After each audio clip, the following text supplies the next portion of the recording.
Hey, deserving listeners, 90 Day Fiancé, Danielle on the first season of The Single Life from a while ago. Let's watch. As far, why do something and have it break? After we broke up, my ex got together with someone who I used to consider a friend.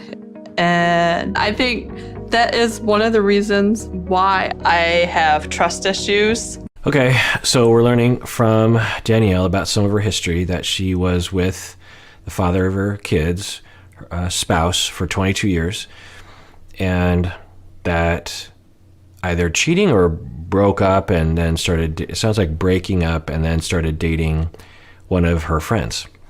So that really hurt her and has given her trust issues. All right, so we're learning some more information here. I always think that if you said the horrible things about me, saying that no man would ever sleep with me and stuff again, ever since you have said those words, it took a part of me away.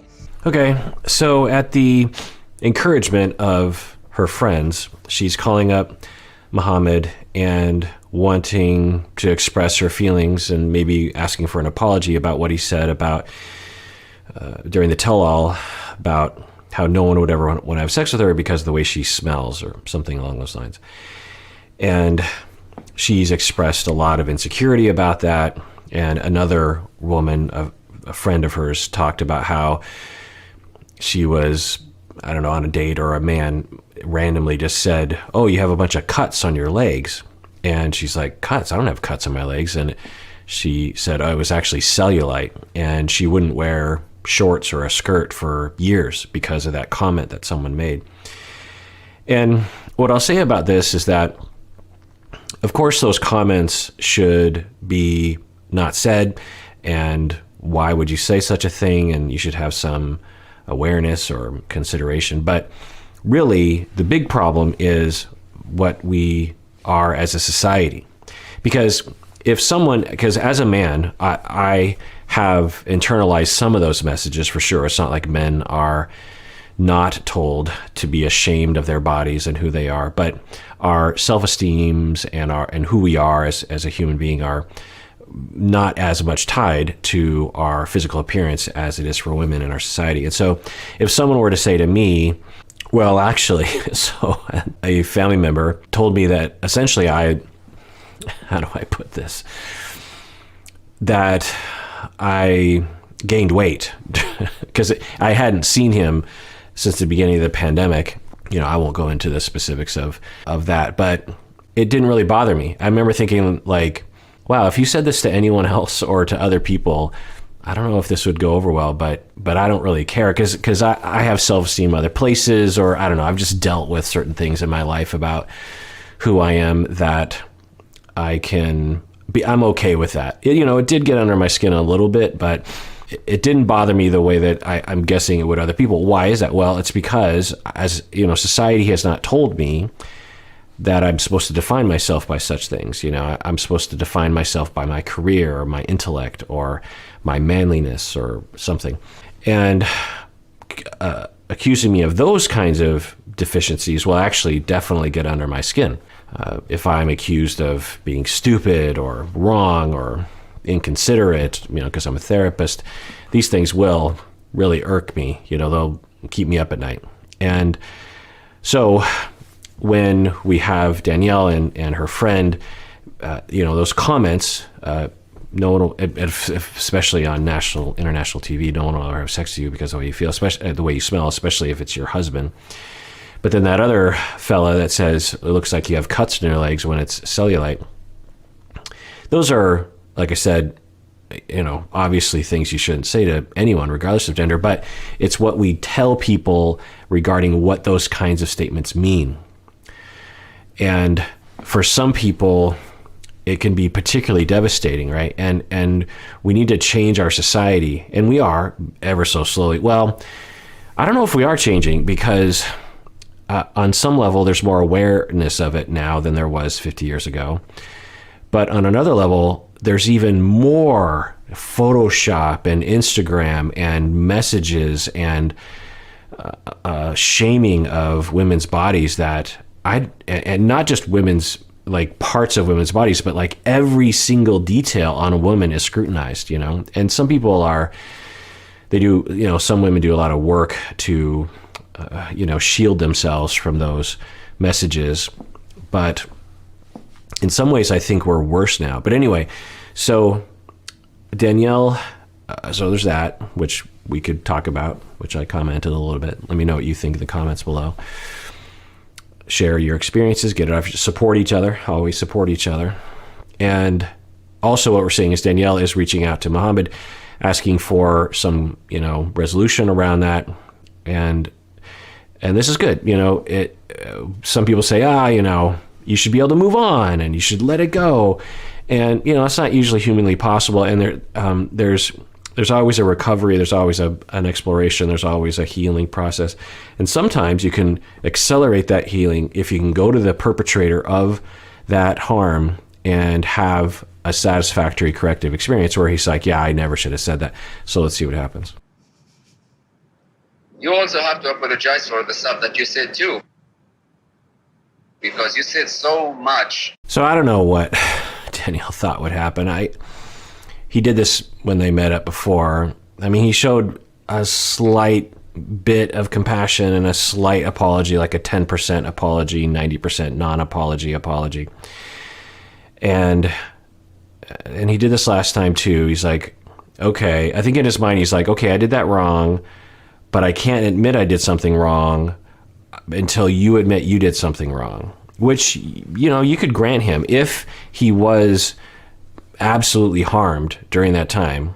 And, we have to remind ourselves of what happened during and around the wedding, that he could be like, wait, so you wronged me, you abused me, you terrorized me, you stalked me. I'm the victim here. And now the perpetrator of the abuse is reaching out to me and nitpicking about one tiny little, one big thing that I said. But like in the scheme of things, you were the one that should be apologizing to me. So wait a second, like this isn't fair. Now we could absolutely see him thinking that. Is that rational? I'm actually curious what you think. Comment below. Maybe vote people up and down based on not down, but up based on agreeing with them. Do you think that he was a victim and therefore to be called by your abuser and say you need to apologize or something, he'd say, well, okay, yeah, but are you going to ignore all the shit that you put me through? So let me know what you think of that. Or is Mohamed basically being a jerk face in this moment? About me. It's like you made me say this stuff. Because I was hesitating. I don't want to talk about this kind of stuff.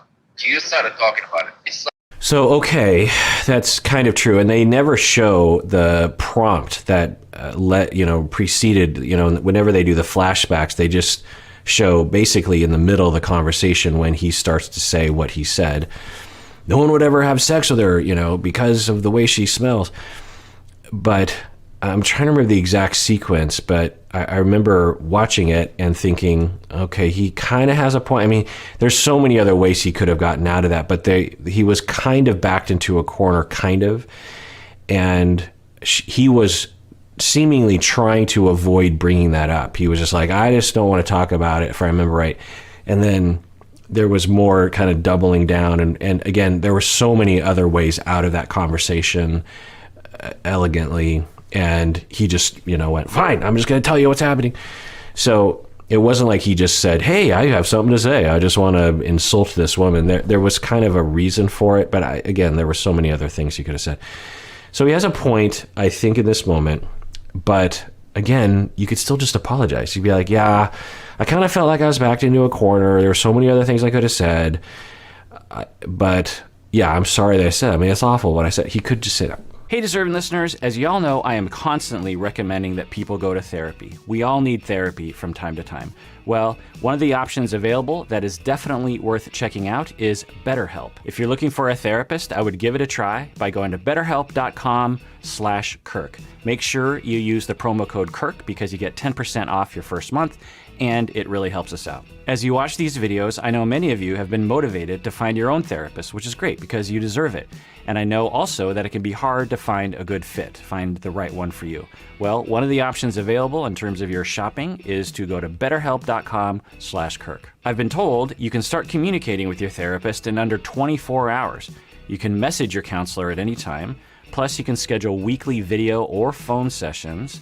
I've also been told that it's often less expensive than in-person therapy, and you should know that this service is available to clients worldwide. So go to betterhelp.com/Kirk to get 10% off your first month today. Like, you opened it up. It's not like me started. You opened it up. You should have just said, okay, I don't want to talk about this, and I would never said it. Right. I think that's absolutely true.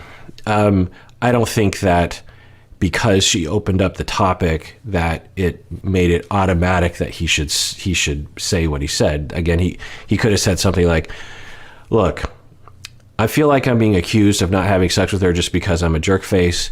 There are reasons why we didn't have sex that I just don't want to reveal on this show, but just let it be known that there were some things about our sexuality that just made it really unappealing to me, and I'm just going to leave it at that.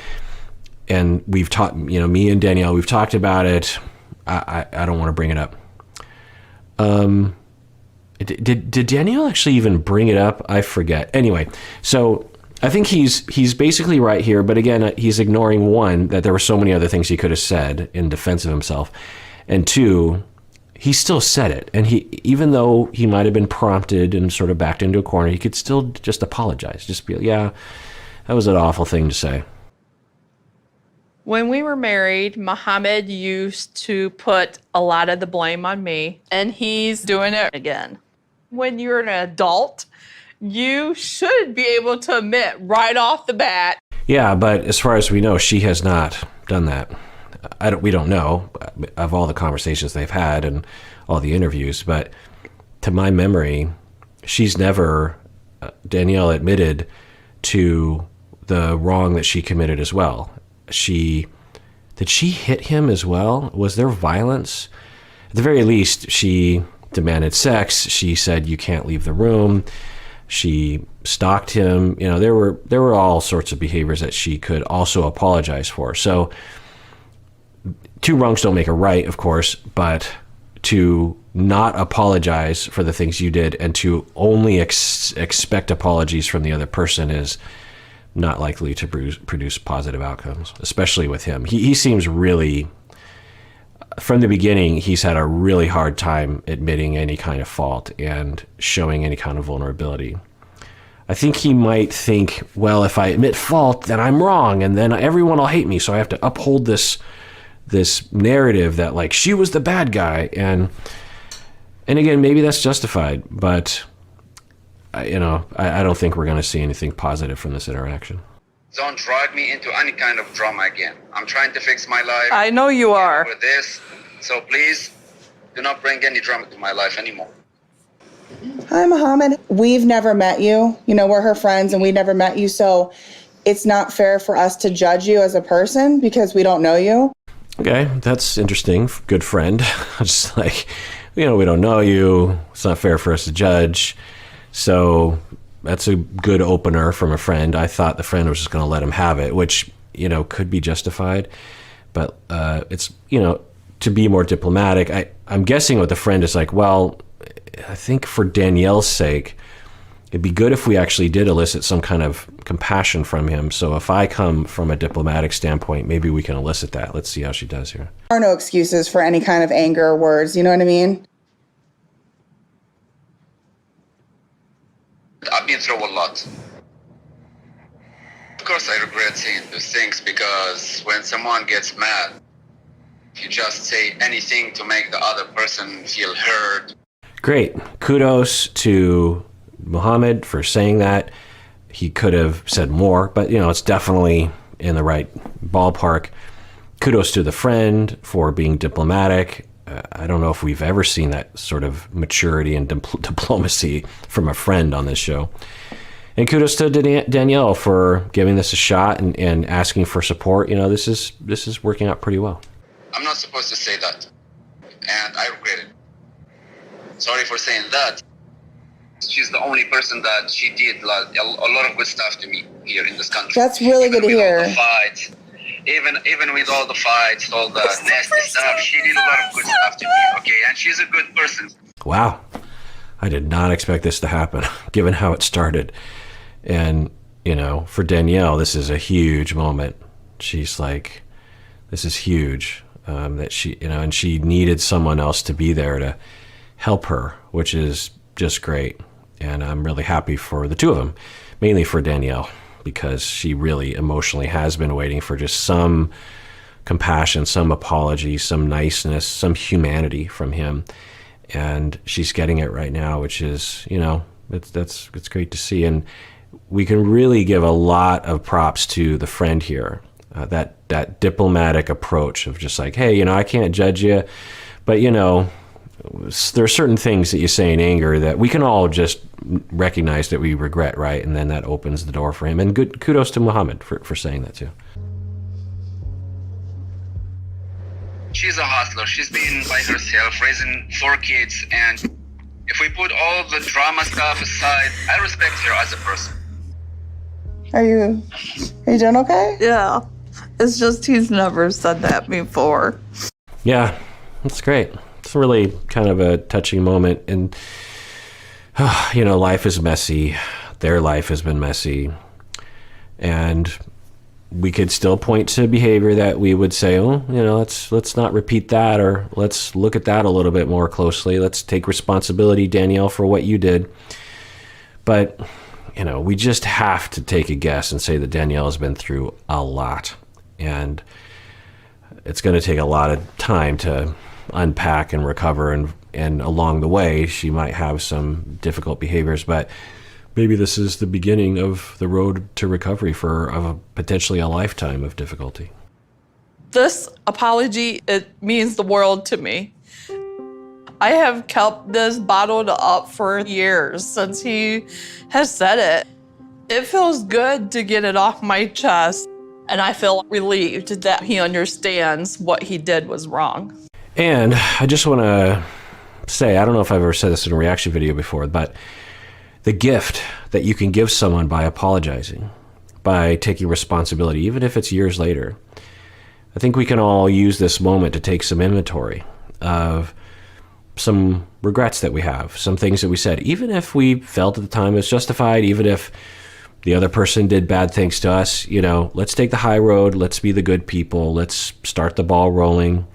Let's be a force for good, and think about those people that we have said something wrong to, something that we regret, something we shouldn't have said, something that even though we didn't mean it that way, the other person took it in a really hard way. Your parents, your kids, your spouse, your friend, your cousin, your coworker, maybe even someone online. I don't know. Someone you don't even know. The gift that Mohamed is giving right now to Danielle, how important that is and how enhancing to a person's life. Just a simple gesture of taking responsibility and saying you're sorry. And how mature it is to do that. And what comes around goes around, right?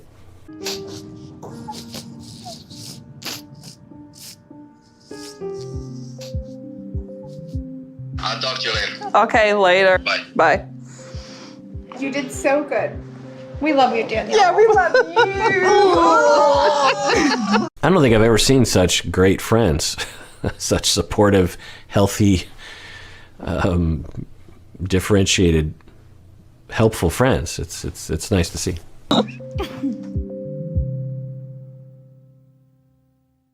All right, well, that is it for that episode. Everyone out there, please take care of yourself because you deserve it. You really, really do.